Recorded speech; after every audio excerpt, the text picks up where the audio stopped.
Assalamualaikum warahmatullahi wabarakatuh. Semangat pagi semuanya. Pada dosen penguji dan dosen pembimbing yang saya hormati, terima kasih atas kesempatan yang telah diberikan kepada saya untuk mempresentasikan hasil penelitian saya yang berjudul Aplikasi Edukasi Tong Nyampah dengan Teknik Gamifikasi di Jakarta Selatan. Sebelum memulai, izinkan saya memperkenalkan diri. Nama saya Sandy Agustian dengan nomor induk mahasiswa 195520111018, Departemen Teknik Informatika, Fakultas Industri Kreatif, Universitas Teknologi Bandung. Baik, berikut ini adalah bahasan yang akan saya jelaskan pada presentasi kali ini. Sini ada latar belakang, rumusan masalah, tujuan penelitian, ruang lingkup penelitian, tinjauan pustaka, metode penelitian, selanjutnya ada perencanaan, perancangan sistem, rencana pengujian, implementasi, pengujian, nanti disertai sebelum pengujian ada demo, terus di terakhir ada kesimpulan dan saran. Jakarta Selatan menempati peringkat ketiga sebagai penyumbang terbesar timbulan sampah. Banyak sampah yang sudah berhasil dikelola, namun tidak sedikit juga sampah yang tidak dapat ditangani. Bahkan masih ratusan ribu ton. Banyak titik sampah yang tidak diketahui pemerintah memperburuk masalah ini. Oleh karena itu, mendorong masyarakat untuk menerapkan pola hidup bersih dan sehat merupakan kewajiban pemerintah. Semua ini menjadi dasar penelitian ini dalam mencari solusi efektif melalui inovasi teknologi aplikasi dan partisipasi masyarakat. Dari latar belakang tadi, dapat kita rumuskan masalah sebagai berikut. Pertama, bagaimana meningkatkan kesadaran masyarakat untuk membuang sampah pada tempatnya di Jakarta Selatan. Kedua, bagaimana cara mengidentifikasi titik-titik sampah yang tidak terkelola oleh pemerintah di Jakarta Selatan. Yang ketiga, bagaimana meningkatkan efektivitas program operasi tangkap tangan atau OTT dalam penanganan sampah dengan dukungan teknologi. Dari rumusan masalah tersebut, maka penelitian ini bertujuan untuk yang pertama, meningkatkan kesadaran masyarakat di Jakarta Selatan dalam membuang sampah pada tempatnya. Yang kedua, mengidentifikasi titik-titik sampah yang tidak terkelola di Jakarta Selatan melalui pelaporan dengan aplikasi. Yang ketiga, meningkatkan efektivitas program pemerintah operasi tangkap tangan atau OTT dalam penanganan sampah dengan bantuan aplikasi. Ruang lingkup penelitian ini terbatas pada hal-hal berikut. Yang pertama, penelitian yang akan dilakukan peneliti yaitu bertempat di kota Jakarta Selatan. Yang kedua, pemetaan titik sampah tidak terkelola di Jakarta Selatan melalui aplikasi Tong Nyampah. Yang ketiga, analisis mendalam dan meningkatkan efektivitas program OTT dengan fitur pelaporan dalam aplikasi. Yang keempat, pengembangan fitur edukasi, gamifikasi, interaktif, dan menarik dalam aplikasi. Yang kelima, evaluasi komprehensif dampak aplikasi terhadap perubahan perilaku dan kebersihan Jakarta Selatan. Penelitian ini dilakukan juga beranjak dari penelitian-penelitian terdahulu sebagai landasan teoritis dan konteks empiris terkait permasalahan pengolahan sampah. Berikut ini adalah 15 judul penelitian terdahulu yang telah saya kumpulkan.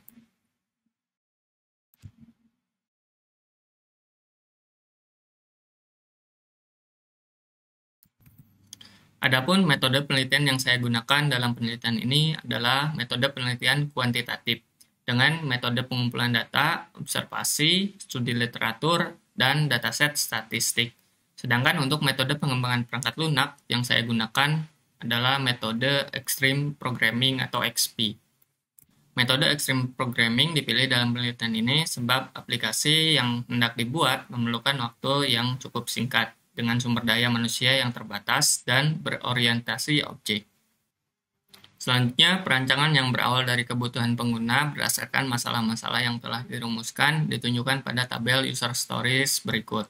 Yang pertama, ini dari masyarakat membutuhkan fitur pendaftaran. Yang kedua, dari admin dan masyarakat membutuhkan fitur login. Yang ketiga, dari masyarakat membutuhkan fitur cari TPS terdekat. Selanjutnya, keempat, dari admin itu membutuhkan fitur manajemen MS untuk TPS. Yang kelima, itu untuk masyarakat membutuhkan fitur pelaporan, pelaporan OTT dan pelaporan titik sampah tidak terkelola.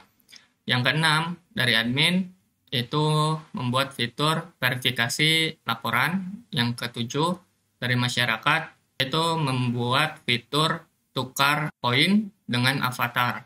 Yang kedelapan dari masyarakat itu membuat fitur profil atau ubah profil. Yang kesembilan dari masyarakat itu membuat fitur artikel atau sharing artikel. Yang ke-10 dari admin itu untuk fitur verifikasi artikel. Berikut adalah use case diagram yang saya rancang untuk memenuhi fitur-fitur yang akan dibuat dari user stories yang tadi disebutkan. Saya akan membangun dua database, yaitu yang pertama Cloudflare Store, database untuk tabel-tabel yang berkaitan dengan user, karena saya akan melakukan banyak stream data nantinya, jadi Cloudflare Store ini bisa digunakan untuk stream data. Kelas diagram MySQL, database yang kedua saya menggunakan MySQL karena membutuhkan relasi tabel yang cukup kompleks. Berikut adalah kelas diagramnya. Untuk rencana pengujian, saya akan menggunakan pengujian alpha dengan menggunakan metode black box dan pengujian beta melalui pengisian kuesioner pada pengguna aplikasi. Selanjutnya kita masuk ke bagian implementasi. Berikut ini adalah spesifikasi perangkat keras yang saya gunakan dalam penelitian ini. Silakan dilihat. Lalu berikut adalah tools dan teknologi pengembangan yang saya gunakan. Berikut adalah implementasi database menggunakan Cloudflare Store. Saya membuat 6 collection sesuai dengan perencanaan kelas diagram Cloudflare Store. Ini saya sensor. Berikut adalah implementasi SQL database. Penulis menggunakan bantuan aplikasi Navigat Premium untuk mengelola tabel-tabel yang dibuat. Selanjutnya, saya menggunakan bantuan tools dari Swagger API untuk dokumentasi API yang saya gunakan. Di sini, penulis membuat 3 proyek aplikasi untuk backend REST API menggunakan Node.js dan Framework Express dengan bahasa pemrograman TypeScript, mobile aplikasi dan web admin aplikasi menggunakan framework Flutter dengan bahasa pemrograman Dart. Pair programming yang diimplementasikan pada tahapan ini, penulis menggunakan manajemen project yaitu Trello. Dalam prosesnya, programmer akan melakukan siklus berulang kali untuk memperbaiki dan menyempurnakan aplikasi yang dikembangkan berdasarkan feedback yang diterima user. Rekan untuk dilakukan pair programming dengan penulis adalah Hewa, Rifki, Rigan, dan Syahrul bertugas sebagai navigator yang mengamati kode, mereview, dan mengusulkan perbaikan. Dalam prosesnya, saya sebagai penulis kode. Sedangkan rekan saya secara bergantian pada story-story berbeda menjadi navigator. Selanjutnya adalah implementasi pendistribusian database MySQL dan backend API. Peneliti menyewa satu server VPS. Untuk pendistribusian mobile aplikasi ada di Google Play Console atau nantinya akan dipublikasi di Google Play Store. Sedangkan untuk pendistribusian web admin, saya menggunakan layanan Firebase Hosting. Karena setelah ini saya akan demokan aplikasinya, saya hanya akan menyebutkan judul atau fiturnya saja sekilas untuk implementasi antarmuka. Di sini yang pertama itu pengaduan titik sampah dan pelaporan operasi tangkap tangan. Penampilannya seperti ini. Selanjutnya ada pengaduan titik sampah. Ini masih pengaduan, itu nantinya bisa dilihat di home seperti ini. Selanjutnya ada fitur cari titik TPS terdekat, itu ada di tab TPS. Terus artikel edukasi lingkungan, itu ada di tab Eduli. Selanjutnya ada profile avatar user dan penukaran avatar ada di tab profile. Selanjutnya, di sini ada implementasi untuk web admin, dashboardnya seperti ini. Terus ada verifikasi pengaduan, akan tampil seperti ini. Selanjutnya, verifikasi artikel, penampilannya seperti ini. Terus di sini ada manajemen CMS TPS. Dan ini rekap data pengaduan terverifikasi. Di sini ada general setting aplikasi untuk settingan penambahan XP atau penambahan poin tiap fitur yang digunakan. Nah, oke, selanjutnya kita akan masuk ke sesi demo. Sebelum memulai demo, kalau misalkan dari teman-teman ada yang mau mencoba aplikasinya juga, itu bisa di-scan lewat QR berikut atau download di Google Play Store dengan keyword pencarian tong nyampah. Baik, untuk demonya akan saya mulai dari sisi mobile dulu. Itu saya buka dari Play Store, udah download Tong Nyampah, terus buka aplikasi. Nah, di sini ada daftar sama masuk. Kalau misalkan belum punya akun, ya daftar dulu. Ini saya akan contohkan satu akun yang belum terdaftar. Nah, ini ada 3 tahapnya untuk pendaftaran. Tahap pertama ini untuk data-data utama, username, nomor telepon, sama email. Lanjutkan. Nah, di sini akan masuk ke proses verifikasi. Oh ya, ini karena saya mode debug, jadi harus ke browser dulu ya. Kalau misalkan sudah download di Play Store langsung, itu nggak akan ke browser dulu. Ini kita inputkan. Nah, di sini baru ada data profilnya. Ini misalkan nama lengkap. Ini bisa di skip ya kalau misalkan mau daftar cepat, bisa nanti dieditnya. Tapi ini untuk contoh kita isi dulu. Kita kirim. Nah, terus selanjutnya di sini akan meminta akses. Aksesnya di sini ada 3 akses yang diminta. Yang pertama itu akses storage, karena nanti ada penyimpanan ke storage, jadi sini perlu izin storage. Selanjutnya ada izin kamera.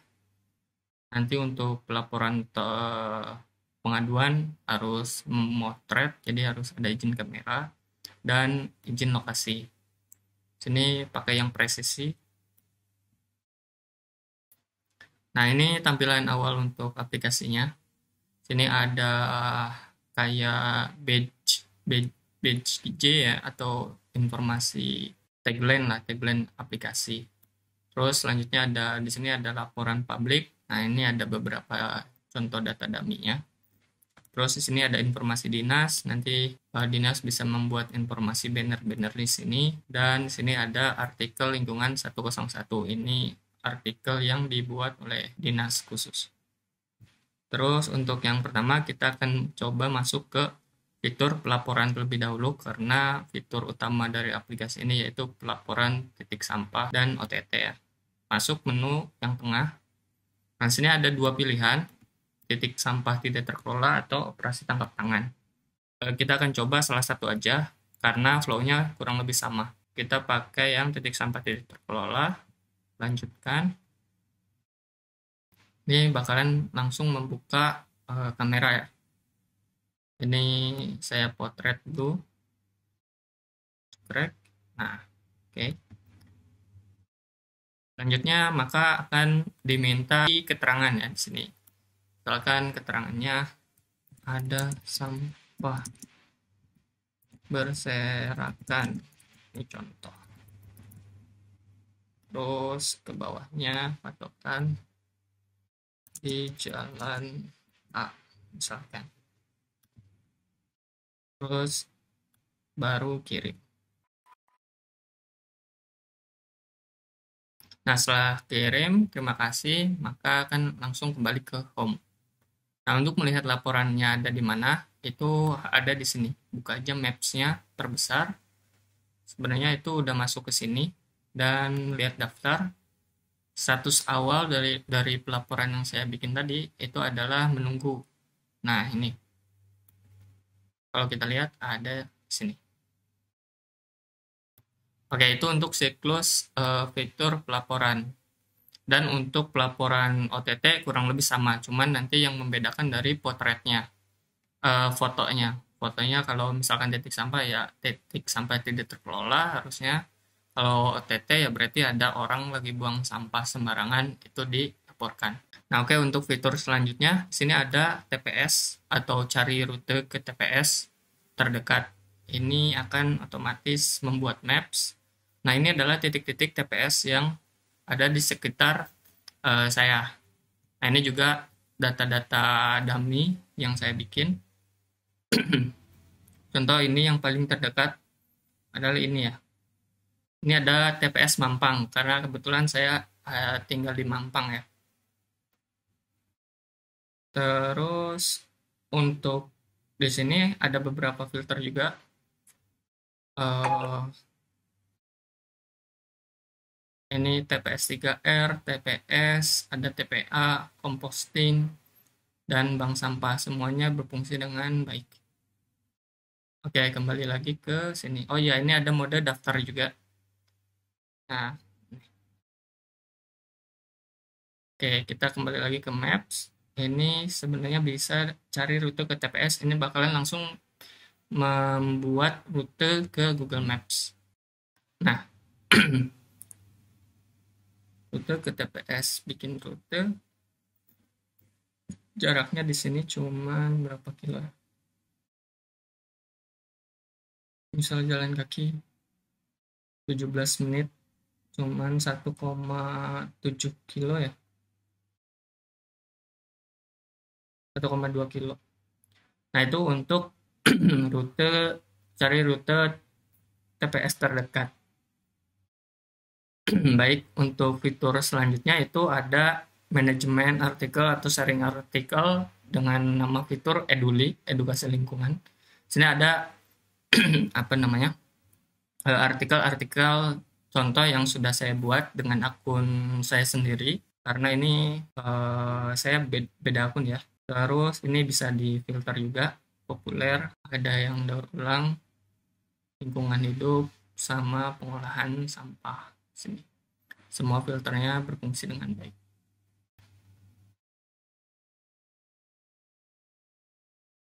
Untuk contoh detailnya seperti ini.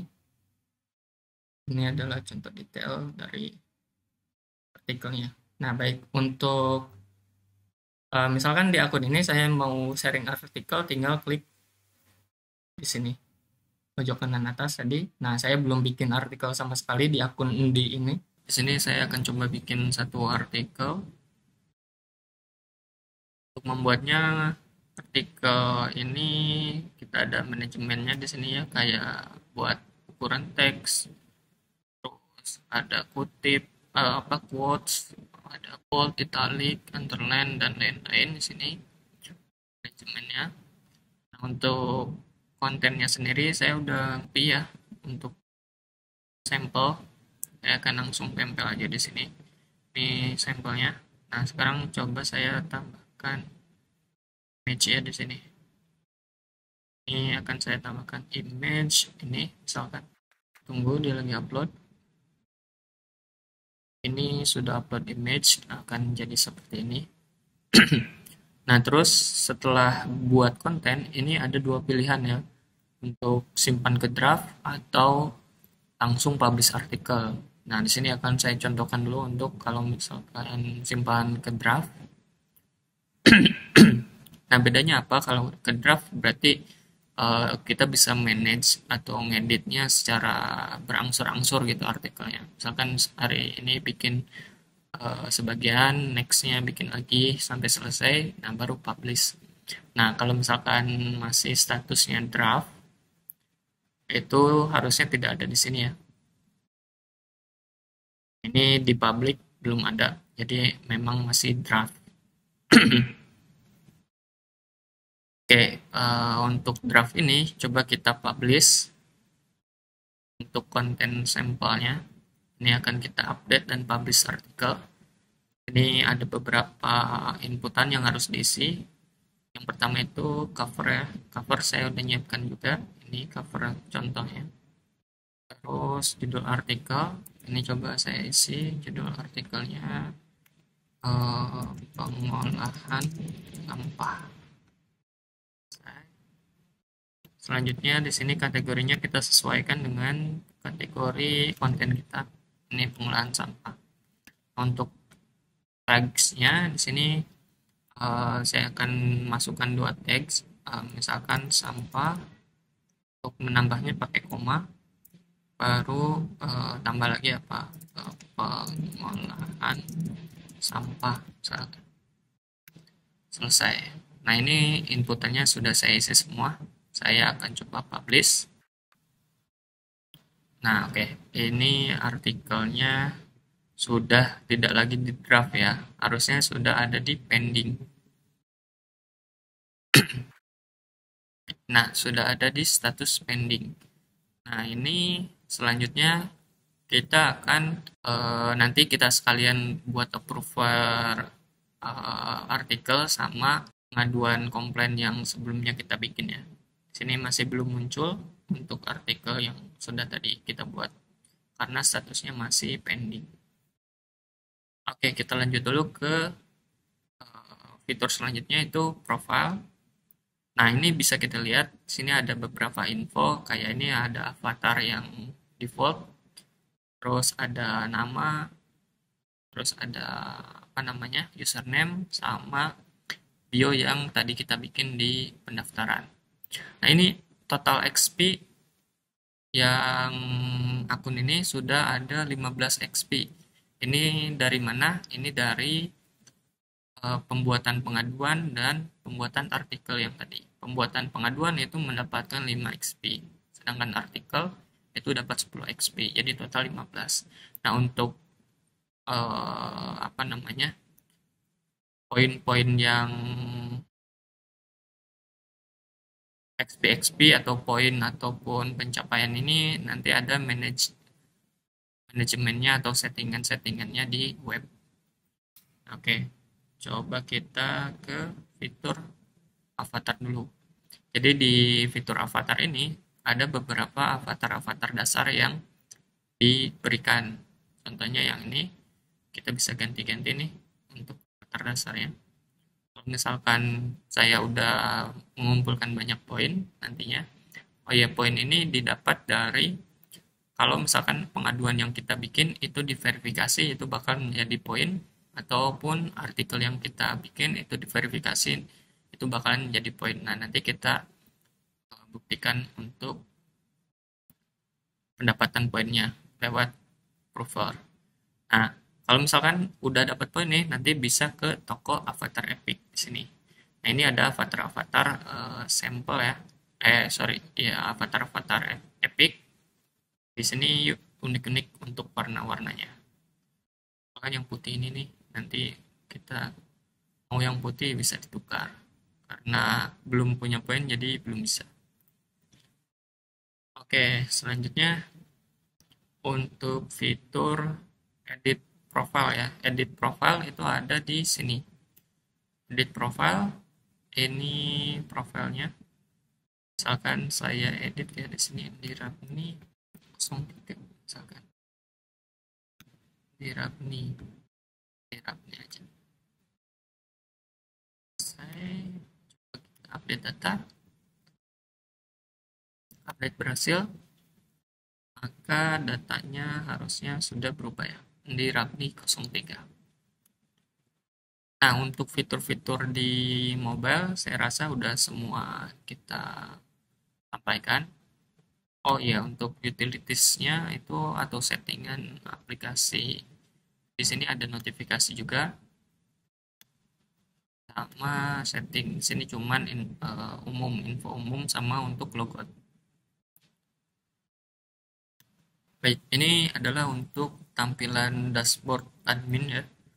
Untuk ringkasan data dashboard di sini ada pengguna publik itu ada 31 user, artikel ada 5 artikel yang sudah terverifikasi.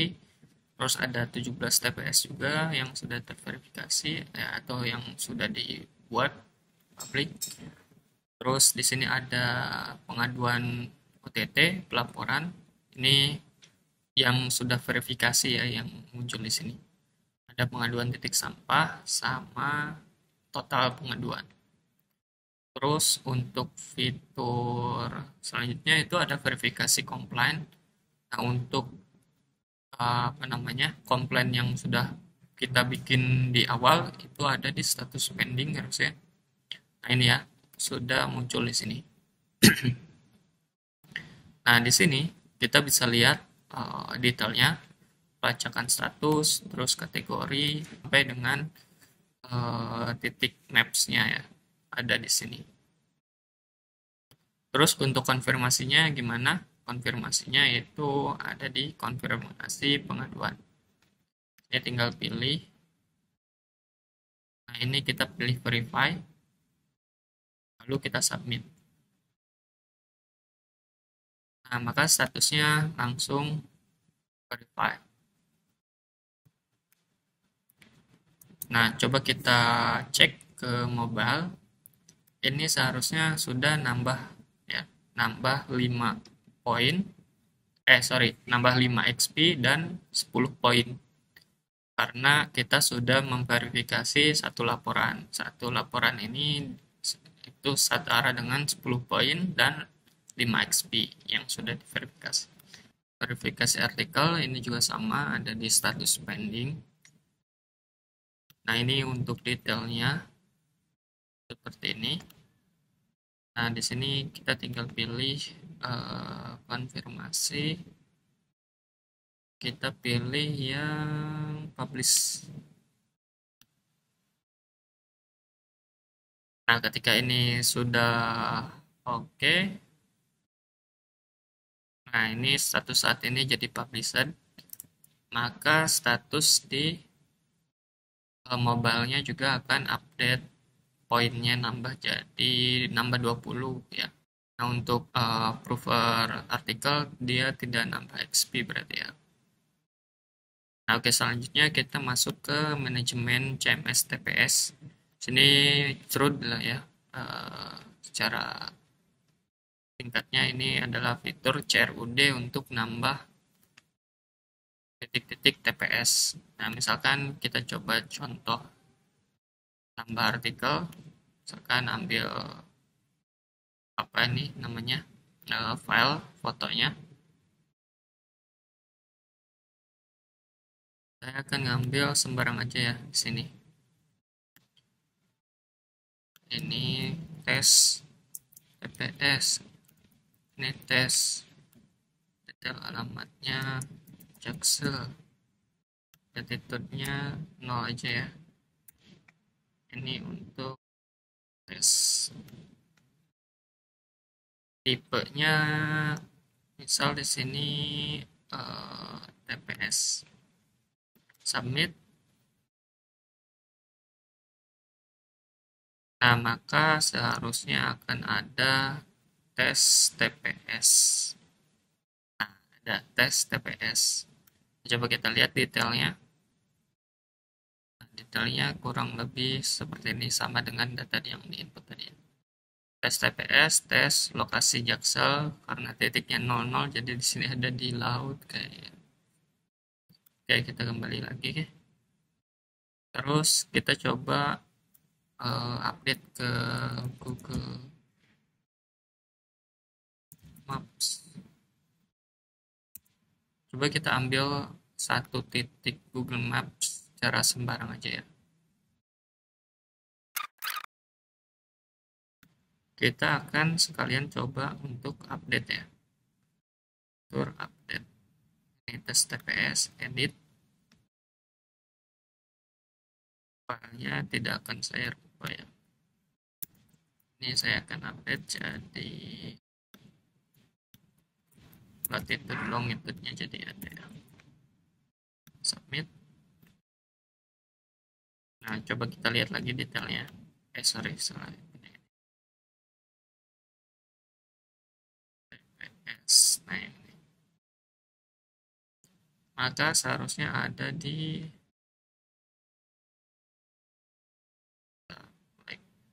setidaknya berpindah lah ya, ini bukan biru laut lagi. Intinya update-nya jalannya. Terus coba kita delete ya. Terus. Maka sudah tidak ada lagi TPS tes di sini. Oke, berarti semua fungsinya berjalan dengan normal. Selanjutnya di sini ada report data pengaduan terverifikasi ya. Ini coba kita filter berdasarkan bulan ini. Data yang terbaru itu ada di sekarang tanggal 23. Nah, ini ya. Bukan 23 berarti. Kemarin sih itu saya bikin. Tanggal 2, tanggal 22 ada satu di sini. Coba kita pastikan di compliant. Yang terakhir kita verifikasi. Nah, ini 22 September. Ini ada 22 September. 22 September. Berarti reportnya ini sesuai. Di sini ada beberapa filter. 3 bulan misalkan. Dia akan ngambil rentang 3 bulan ke belakang. Kalau untuk 1 bulan yang lalu berarti 1 bulan yang lalu ke belakang. Tapi secara default dia akan ngambil ke bulan ini. Jadi 1 bulan di bulan September ini. Nah, selanjutnya di setting di sini ada token admin. Ini token admin maksudnya user-user dari aplikasi itu bakalan nge-generate token untuk token ini yang kemudian dipakai untuk mengambil data ke API sebagai autentikasi. Jadi ini token-tokennya. Terus sini ada general setting, sini settingan-settingan untuk poin ya. Kayak atau yang lain-lainnya dari apps. Kayak ini home information, ini adalah informasi yang ada di home di mobile ini ya. Di home sini. Cari titik-titik sampah yang tidak terkelola. Nah, ini adalah settingan dari data ini. Terus ini XP takedown artikel. Jadi kalau misalkan ada artikel yang dibikin oleh saya, misalkan ini nih, terus statusnya dikasih atau si artikel ini tidak sesuai dengan ketentuan lalu di take down, maka dia akan -5. Dan ini untuk settingan-settingan poin lainnya kayak XP nih, XP-nya bakalan ditambah kalau ada penambahan komplain. Di sini ada XP ditambah kalau ada penambahan pembuatan artikel baru. Ini ada XP verifikasi, poin verifikasi artikel, poin verifikasi komplain, dan XP avatar. Jadi kalau misalkan nanti ada penukaran avatar, dia dapat XP. Nah, oke. Selanjutnya di sini ada settingan-settingan app juga. Di sini ada modul-modul yang ada di aplikasi, yaitu ada DAM location, ini TPS, public complaint, ini pengaduan, artikel, untuk artikel, ini mission, ini sampel aja ya. Ini tidak dipakai sebenarnya. Selanjutnya manage status. Nah, ini adalah status-status yang ditentukan setiap modul ya. Terus di sini ada manage kategori. Di sini juga ada kategori-kategori setiap modulnya. Oke, untuk demo mobile dan webnya ini sudah keseluruhan dijelaskan. Mungkin untuk demonya saya cukupkan. Kita lanjut ke sesi pengujian. Kita akan lanjutkan ke pengujian. Di sini kita next dulu. Nah, saya melakukan pengujian alpha dengan metode pengujian black box. Pada prosesnya di sini dilakukan bersama Pak Sarip Hidayat sebagai staf TU Suku Dinas Lingkungan Hidup di Jaksel. Tidak hanya itu, pengujian alpha juga dilakukan oleh tester dari orang Google pada saat pengajuan pengujian tertutup, dan banyak perbaikan yang diminta dari sisi aplikasi oleh Google. Saya tidak menampilkan poin-poin pengujiannya di sini karena akan sangat panjang. Lebih jelasnya dan detail poin pengujian ada pada draft laporan skripsinya. Oke, kita lanjut. Untuk pengujian beta dilakukan melalui kuesioner yang diisi oleh masyarakat yang sudah menginstal aplikasi Tong Sampah di Android. Total pengguna yang berpartisipasi dalam pengisian kuesioner itu berjumlah 27 orang dari 31 pengguna yang terdaftar di aplikasi. Kuesioner yang dilakukan terdiri dari 4 pertanyaan dari 4 variabel dengan total pertanyaan 16 pertanyaan. Nah, di sini ada 4 variabel. Pertanyaannya itu adalah yang pertama variabel kemudahan pengguna atau perspective ease of use atau PEU. Dan kedua variabel persepsi pengguna atau persepsi useful atau PU. Variabel yang ketiga ada variabel sikap terhadap pengguna atau attitude toward using. Dan yang keempat ada variabel niat untuk menggunakan atau behavior internal to use atau BI. Nah, yang kemudian akan kita uji validitas dan reliabilitasnya. Kita next. Nah, di sini perhitungan validitas dan reliabilitas memanfaatkan library seperti Pandas dan SCIPY menggunakan perhitungan validitas dan reliabilitas secara efisien dengan menggunakan Python, di mana Pandas digunakan untuk pengolahan dan manipulasi data, sementara SCIPY digunakan untuk menghitung korelasi guna mengukur validitas, serta membantu dalam perhitungan reliabilitas seperti Crouch Alpha untuk mengevaluasi konsistensi interval dari suatu instrumen kuesioner. Nah, di sini pengujian variabel yang pertama PEU. Nah, jawaban dari responden dihitung untuk setiap pertanyaan dengan arti dari setiap jawaban responden SS itu adalah sangat setuju, S setuju, R ragu-ragu, TS tidak setuju, STS sangat tidak setuju. Ini adalah perhitungan dari total dari 27 jawaban itu ada 13, 14, 13, 14, 16, 11, 13, 14 dari sekian jawaban itu rata-rata menjawab di sangat setuju dan setuju.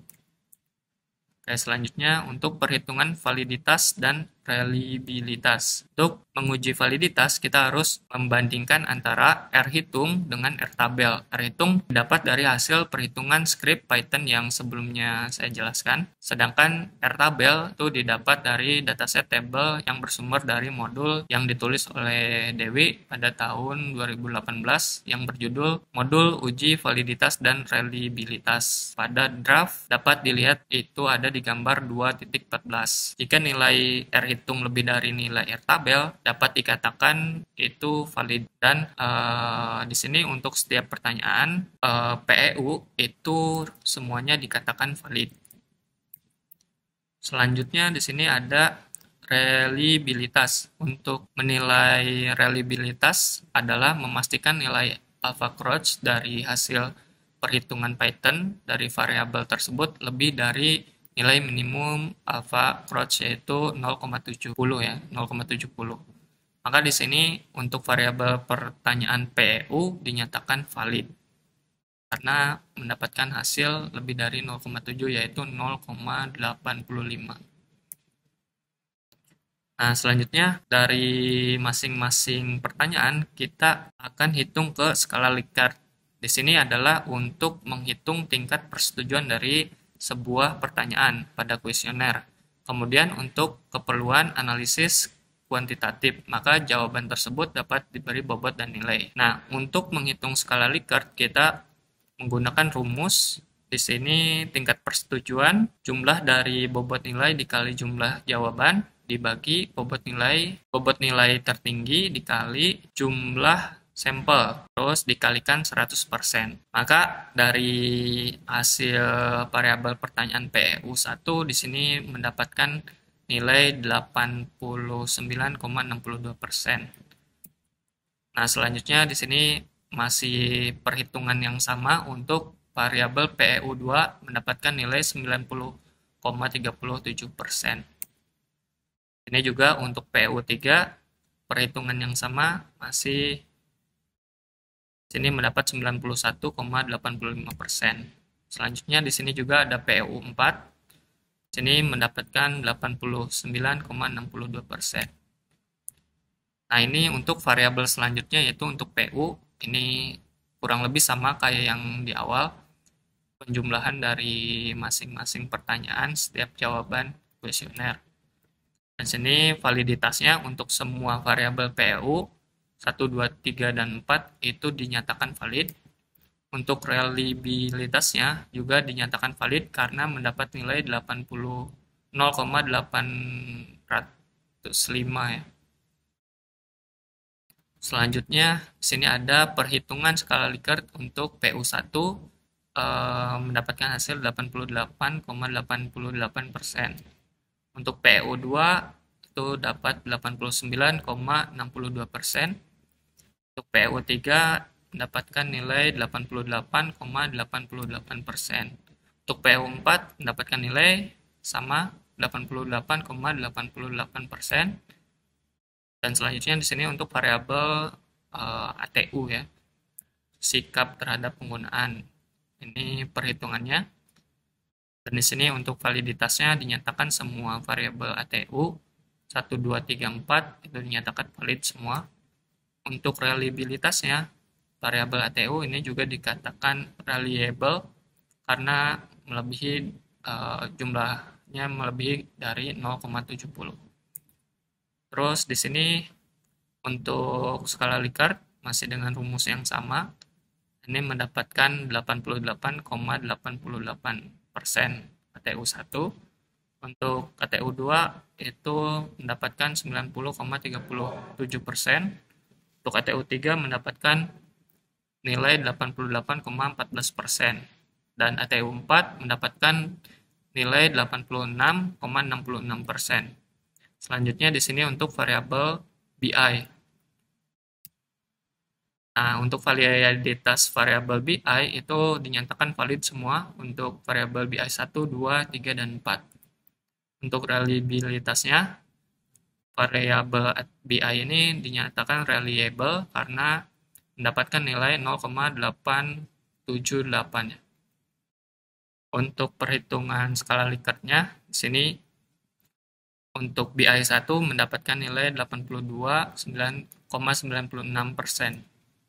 Untuk BI2 mendapatkan nilai 85,18%. Untuk BI3 mendapatkan nilai 87,40%. Untuk BI4 mendapatkan nilai 92,59%.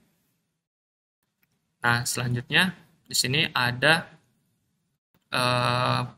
perhitungan konstruksi teknologi acceptance model ya, atau yang sering disebut TAM. Berdasarkan tabel-tabel tadi, dari setiap variabel indikator pertanyaan dirata-ratakan sebagai ukuran konstruksi TAM. Pada masing-masing variabel, pertanyaan mendapatkan rata-rata nilai 90,30% untuk PEU1. Selanjutnya di sini untuk semua variabel PU1 kalau dirata-ratakan itu mendapatkan nilai 89,07%. Selanjutnya untuk variabel ATU kalau kita rata-ratakan untuk semuanya mendapatkan 88,51%. Dan yang terakhir untuk variabel BI kita rata-ratakan untuk nilainya mendapatkan 87,03%. Nah, selanjutnya kita hitung hasil dari penjumlahan tadi dengan kesesuaian tujuan penelitian kita. Nah, di sini poin penelitian nomor 1 itu ada 6 pertanyaan dari setiap variabel yang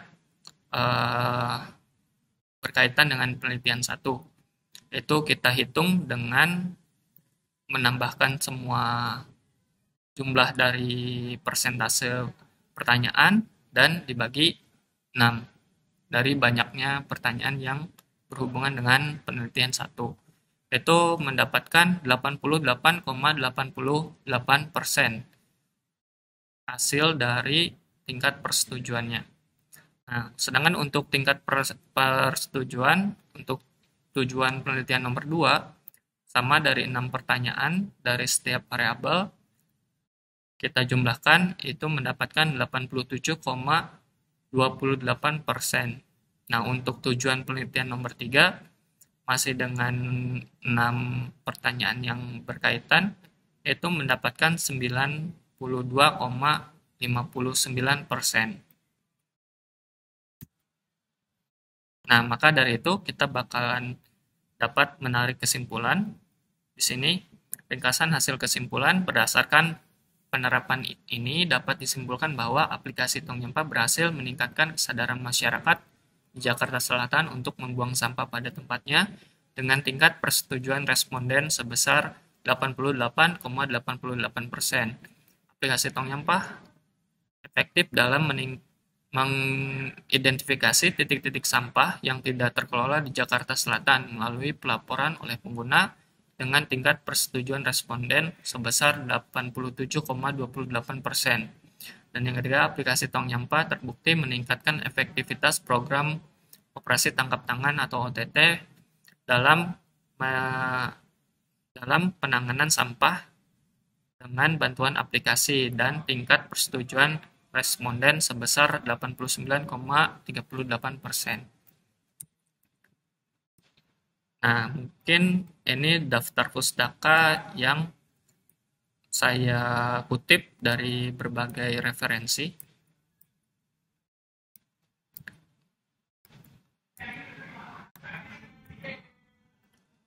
Untuk lampiran di sini saya ada bukti lampiran izin penelitian, terus potret saat saya datang sana, lokasi suku dinas lingkungan hidup di Kota Jakarta Selatan, ada di Jalan Buncit Raya nomor 41 RT 02 RW 05. Di sini ada pada saat izin penelitian dan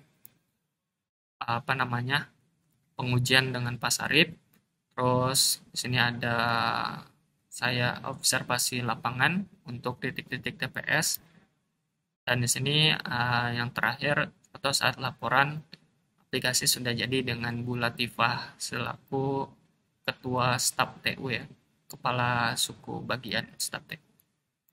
Mungkin sekian untuk presentasinya. Saya ucapkan terima kasih untuk kesempatannya. Mohon maaf apabila banyak kesalahan. Wassalamualaikum warahmatullahi wabarakatuh.